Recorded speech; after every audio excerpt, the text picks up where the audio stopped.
ఇది నిజంగా కూడా తీవ్రంగా గర్హించదగ్గది, తీవ్రంగా వ్యతిరేకించదగ్గది. ఇంకోటి మనం చూస్తూ ఉంటాం సినిమాల్లో, టీవీల్లో సీరియల్ కిల్లర్లను చూస్తుంటాం. అట్లాగే ఈ కాంగ్రెస్ ప్రభుత్వం ఎట్లా ఉందంటే సీరియల్ స్నాచర్ వీళ్ళు. ఇది మొదటిది కాదు, ప్రభుత్వ భూమి వీళ్ళు లాక్కునే ప్రయత్నం చేస్తున్నది. మీకు గుర్తుండాలి, ప్రొఫెసర్ జయశంకర్ గారి పేరు మీద ఉన్న వ్యవసాయ విశ్వవిద్యాలయం నుంచి 100 ఎకరాల స్థలాన్ని తీసుకున్నారు.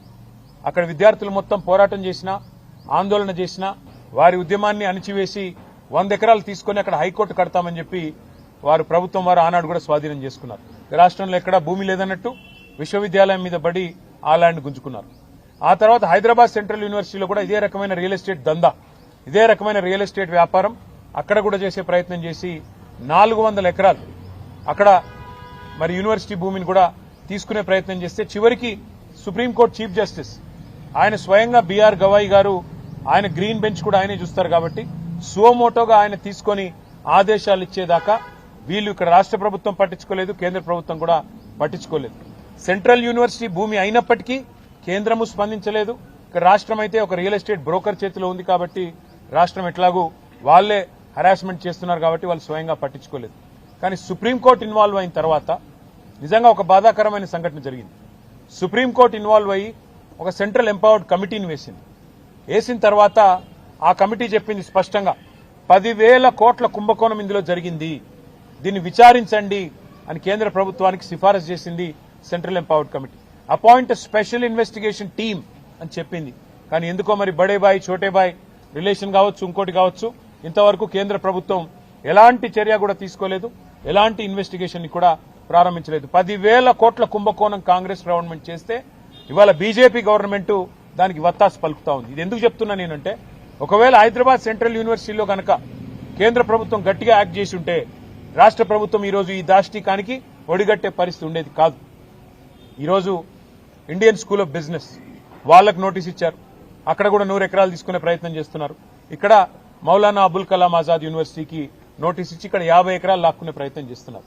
ఇది ఒక రియల్ ఎస్టేట్ బ్రోకర్ వ్యవహారం మాదిరిగా ఈ ప్రభుత్వం పనితీరున్నది తప్ప విద్యా సంస్థల్ని, విశ్వవిద్యాలయాల్ని ముందుకు తీసుకుపోవాలన్న సోయి గాని ఇంగితం గానీ లేదు. ఇవాళ రాహుల్ గాంధీ గారు నేను అడుగుతా ఉన్నా, పెద్ద పెద్ద మాటలు చెప్తుంటారు, మీరు భారతదేశంలో మైనారిటీల రక్షకుని నేను, అల్పసంఖ్యాక వర్గాలకు నేనే పెద్ద దిక్కు అన్నట్టు పోజులు కొడతా ఉంటారు. రాజ్యాంగం కాన్స్టిట్యూషన్ ని చేతిలో పట్టుకుని మొహబ్బత్ కి దుకాన్ అని పెద్ద పెద్ద మాటలు చెప్తుంటాడు రాహుల్ గాంధీ. ఇదేనా మీ మొహబ్బత్ की दुकान? क्या जमीन हड़पना, जमीन छीनना, यही है आपकी मोहब्बत की दुकान? राहुल जी आप बताइए, सवाल का जवाब दीजिए. आज बच्चे रोड पे आके आंदोलन कर रहे हैं, वहां पे क्या नौबत थी? वो आते हैं यहाँ पे, पूरे हिंदुस्तान में 28 जो रियासत है वहां से आके यहाँ पढ़ाई करते हैं, उनकी फ्यूचर के लिए कुछ अच्छा मेहनत कर रहे हैं. वो आज उनको मजबूरन आपकी हुकूमत की तरफ से जो मजबूरी यहाँ पे खड़ा किया गया, उसके जवाब में बच्चे आज बाहर आके उनको आंदोलन करना पड़ रहा है. मैं डिमांड करूंगा राहुल गांधी से, अगर आप लीडर ऑफ ऑपोजिशन सही में हो तो आप हुकूमत को, मरकजी हुकूमत जो है, जो यूनियन गवर्नमेंट है, उनको सवाल करिए. उनको बोलिए एक सेंट्रल यूनिवर्सिटी है, एक्सपैंड करना चाहती है, उनका इंफ्रास्ट्रक्चर में एडिशन करिए. वहां के अगर सहूलत और इम्प्रूव करना है, वहां की इंफ्रास्ट्रक्चर और इम्प्रूव करना, तो जरूर करिए, आवाज उठाइए. वो नहीं करते हो और यहां पे आके कहते हो कि अनयूज्ड लैंड है इसलिए वापस लेंगे. ये लैंड अनयूज्ड नहीं है, ये लैंड है फ्यूचर एक्सपेंशन के लिए यूनिवर्सिटी की. आज पूरे हिंदुस्तान में एक लौती यूनिवर्सिटी है उर्दू स्टडीज के लिए, सेंट्रल यूनिवर्सिटी, यहाँ की मनु. और इसको आज यहाँ की जो यूनिवर्सिटी की प्रेस्टीज है और यहाँ की जो यूनिवर्सिटी की जो रेपुटेशन है, इसको खराब करने के लिए, इसको बदनाम करने के लिए आपकी गवर्नमेंट जो साजिश रच रही है, इसको कतई हम नहीं होने देंगे. बीआरएस की तरफ से हम आपको वादा करते हैं, इन बच्चों को, यूनिवर्सिटी के जो बच्चे आज हमारे पास आए వీళ్ళందరికీ మేము ఇస్తున్న మాట, మాకు గతంలో మా అనుభవం నిజాం కాలేజ్లో అక్కడ మహిళా విద్యార్థినులు వచ్చి ఒకరోజు అన్న మాకు హాస్టల్ కట్టివ్వండి అంటే హెచ్ఎండిఏ నిధుల నుంచి అక్కడ హాస్టల్ కట్టించాం. అట్లాగే మౌలానా యూనివర్సిటీలో కూడా నేను ఇవాళ పిల్లలందరికీ చెప్పాను, సరే ఈ గవర్నమెంట్ ఎట్లాగూ వీళ్ళు గుంజుకునేటోళ్ళు తప్ప ఇచ్చేటోళ్ళు కాదు కాబట్టి వాళ్ళకి ఏం చెప్పినా నేనంటే, మళ్లీ తిరిగి 2-2.5 ఏళ్లలో కేసీఆర్ గారి ప్రభుత్వం వస్తుంది, వచ్చిన తర్వాత ఇదే యూనివర్సిటీలో ఆ ల్యాండ్ లోనే ఎక్స్పాన్షన్ కి కావాల్సిన డబ్బులు కూడా అవసరమైతే స్టేట్ గవర్నమెంట్ నుంచి మేమిచ్చి మీకు అండగా నిలబడతాం. Future expansion also we will take responsibility if the central government does not act. We will add infrastructure. We will come back and we'll stand by the students. And in this fight, they are meeting every political party, they are meeting every political leader. I wish them the best. We are with you. We'll raise our voice in all forums. We'll raise our voice in Rajya Sabha where we have representation. We'll also come with you to Delhi if need be. Delhi भी आएंगे और union government से भी सवाल करेंगे कि क्यों कर रहे हो आप ये लोग ये सब. तो इसीलिए मैं आपसे कहना चाहता हूं, మీడియా కూడా నేను ధన్యవాదాలు చెప్తాను. ఎందుకంటే మీరు అందరూ కూడా ఇష్యూని సపోర్ట్ చేస్తా ఉన్నారు.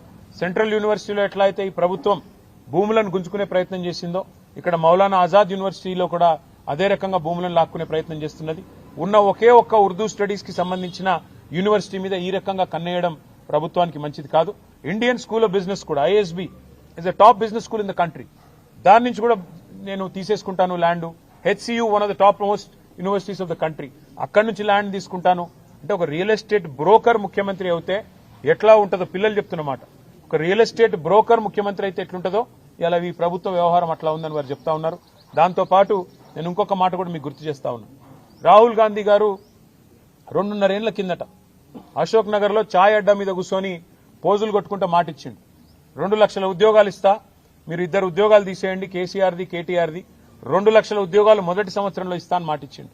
మరి నిన్న ఏం జరిగింది? నిన్న రాత్రి 2 ఏళ్లు గడిచిపోయింది, 25 నెలలు దాటిపోయింది, ఇంతవరకు 10,000 ఉద్యోగాలు కూడా ఇవ్వలేదు. మీరు ఏమైనా నీ 2 లక్షల ఉద్యోగాలని చెప్పి పిల్లలు రోడ్డెక్కితే వాళ్ళని ఇష్టం వచ్చినట్టు గొడ్లను కొట్టినట్టు కొట్టి వాళ్ళని 7 పోలీస్ స్టేషన్లో నిన్న ఈ దిక్కుమాలిన ప్రభుత్వం వారిని నిర్బంధించింది. ఈ రోజు కూడా ఉదయం నుంచి మళ్లీ అరెస్టుల మీద అరెస్టులు చేస్తా ఉన్నారు. ఎందుకు?